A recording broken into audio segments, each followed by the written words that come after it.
அன்பார்ந்த வாலிப நண்பர்களே, நம்முடைய வாழ்க்கைய வசந்த காலமா மாத்துற இந்த லெந்து காலத்தை கடவுளுடைய வார்த்தையை கேட்டு தியானிச்சு தொடர்வோமா?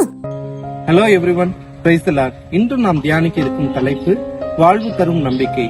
இதற்காக எடுத்துக் கொள்ளப்பட்ட வேத பகுதி யோவான் 3ஆம் அதிகாரம் வசனங்கள் 31 துவங்கி 36 வரை. இதில் கிறிஸ்துவானவர் எல்லாவற்றிற்கும் மேலானவர் என்றும் பிதாவானவர் தமது குமாரனுடைய கரத்தில் சகலத்தையும் ஒப்புவித்திருக்கிறார் என்றும் நாம் பார்க்கிறோம். ஆகவே நமது வாழ்வில் நடைபெறும் எந்த ஒரு நிகழ்ச்சியும் சவாலும் அவருடைய அதிகாரத்திற்கு உட்பட்டதே என்று நாம் அறிவோம். எனவே நமது எதிர்காலம் அவருடைய கரங்களில் மிகவும் பாதுகாப்பாக உள்ளது என்ற நம்பிக்கை நமக்கு உண்டு. மேலும் இந்த நம்பிக்கை இந்த உலக வாழ்விற்கானது மட்டுமல்லாமல் கிறிஸ்துவை விசுவாசிப்பதன் மூலம் மரணத்தை தாண்டியும் நாம் நித்திய ஜீவனை பெற்றுக் கொள்வோம் என்ற நம்பிக்கையை நமக்கு கொடுக்கிறது. ஆகவே இன்று நமது வாழ்வின் நம்பிக்கையை கிறிஸ்துவின் மீது கட்டுவோம், விசுவாசத்தில் நினைத்திருப்போம், ஜெபம் செய்வோம்.